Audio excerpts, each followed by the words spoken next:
Daerah yang dikenal dengan sebutan Kota Udang ini memiliki beragam kuliner khas. Dan resepnya telah diwariskan secara turun-temurun. Mau tahu cerita lengkapnya? Ikuti Food Story kali ini. Mari kita mulai perjalanan di kota yang berada di ujung timur Jawa Barat ini dengan mencicipi empal gentong. Sesuai namanya, hidangan yang mirip gulai ini dimasak dalam gentong tanah liat dengan menggunakan kayu bakar. Dalam kultur masyarakat Cirebon, kata empal berarti gulai. Dari sekian banyak penjajah empal gentong di Cirebon, salah satu yang legendaris adalah Empal Gentong Haji Aput. Pusatnya ada di Jalan Insinyur Haji Juanda atau terkenal dengan Pleret.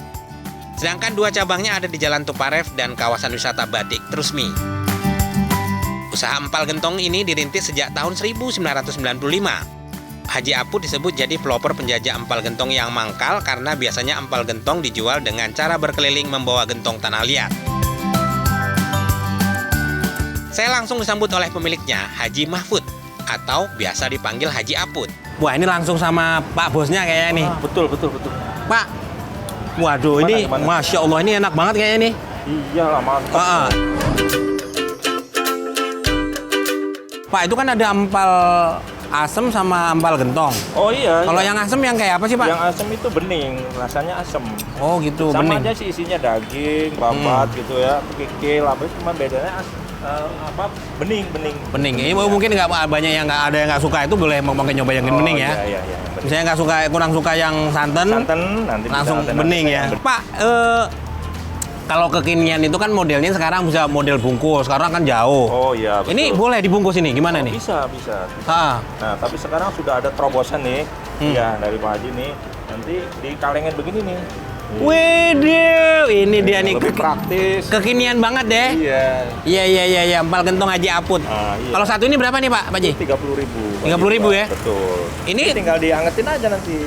Tangatin, tapi kuahnya kan dikit ini, boleh tambah air gitu nggak? Bisa dikit, kalau keasinan tambah dikit. Nah, ini nanti itu juga Satu porsi ini? Satu porsi ini nih. Waduh, mantep banget ya kalau kekinian itu ya. Oke lah Pak Haji, saya pesen dua deh, yang mana? Yang asem sama yang ini. Boleh.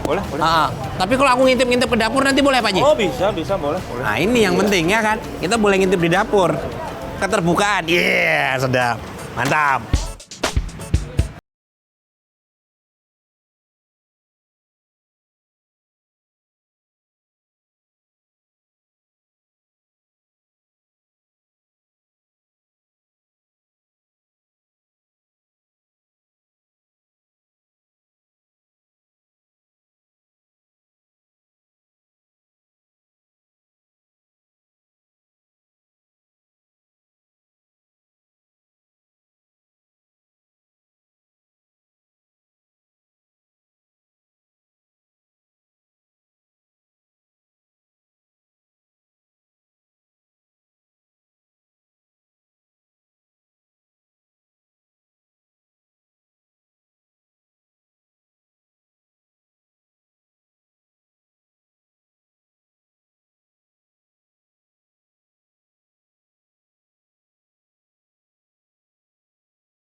Ini wajib coba ya. Jadi pilihan daging ini boleh macam-macam. Ada jeroan, tadi kayak Pak Aput bilang ya, jeroan, ada usus, bahkan otak juga ada.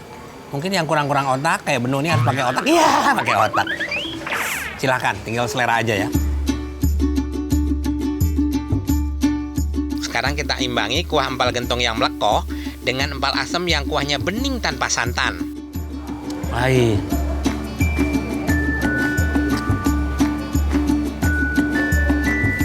Ini asam nih seger banget ya. Jadi asamnya dari asam Jawa gitu, airnya. Terus tambah potongan tomat, Masya Allah.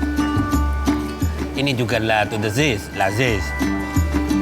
Nah, ngomongin si empal asam ini memang sesuai dengan namanya, asam ya. Kuahnya juga agak sedikit beda dari sop. Kalau sop itu kan lebih dapatnya gurih banget. Ini dapatnya seger.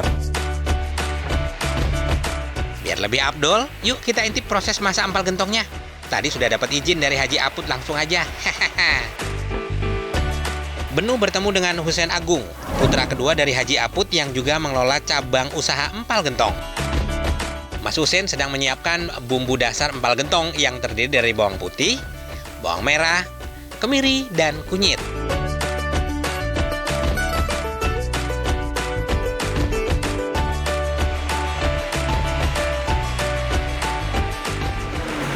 Ini kena baju nggak hilang.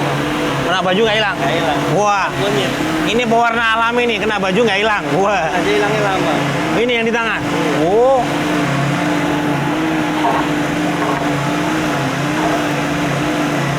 ini ngukurnya gimana? Dikira-kira aja. Kalau ke sini kira-kira aja. Oh, Kalau di sini satu ini buat 800 porsi. Bumbu yang sudah dihaluskan tidak ditumis terlebih dahulu, tapi langsung direbus bersama air mendidih di dalam panci besar. Bumbu direbus setengah matang sampai aroma kunyitnya berkurang. Bumbu udah masuk semua. oke. Ya, jadi ini masukin daging. Santannya kapan? Nanti habis bumbu rempah-rempah baru kita nanti santan masuk. Kenapa santan terakhir? Karena kalau santan kan nantinya asem, kita harus hati-hati gitu. Oh, gitu Iya, ya. nunggu ininya bau bumbunya hilang, lepas, terus daging juga bumbu masuk ke daging resep. Nah, baru kita masuk santan. Daging lamusir dipilih sebagai bahan utama empal gentong. Selain lamusir, daging iga dan jeroan juga bisa jadi pilihan variasi. Empal gentong Haji Aput mengolah sekitar 1 kuintal daging setiap harinya. Sedangkan di hari libur, kebutuhan daging meningkat hingga 4 kuintal. Empal gentong dimasak di pusat kemudian didistribusikan ke 2 cabang lainnya. Selanjutnya, giliran rempah-rempah yang dibenamkan dalam bumbu bersama daging. Rempah-rempahnya terdiri dari daun salam, serai, kayu manis, lengkuas, dan jahe. Kemudian tambahkan gula pasir, garam, dan gula merah. Gula merah berfungsi menghilangkan getir pahit dari rempah. Diaduk, kita tunggu biar bau bumbunya hilang dulu. Oh, gitu. Ya, bau kunyitnya biar hilang, jadi kita baru masuk santan. Nah, misalkan belum hilang, terus masuk santan, nanti empalnya kerasa banget. Oh. Yang udah jadinya nanti kerasa banget Aroma kunyitnya ya? Iya, nggak enak ini. Ah, tolong Kak, nanti malah ini rasanya aneh gara-gara saya. Setelah aroma kunyit dan rempah berkurang, santan siap dimasukkan. Proses memasak dilanjutkan selama 2 jam dengan api kecil, hingga santan benar-benar matang. Tanda santan matang adalah kuah yang mulai mengental, dan tidak berbau kelapa mentah. Aroma kunyit juga harus hilang alias enggak jamu. Setelah matang, empal gentong dipindahkan ke gentong tanah liat, dan dipanaskan menggunakan api dari kayu asem. Pembeli bebas memilih isian empal gentong baik daging maupun jeroan. Terakhir, irisan daun kucai dan bawang goreng ditaburkan di atas hidangan.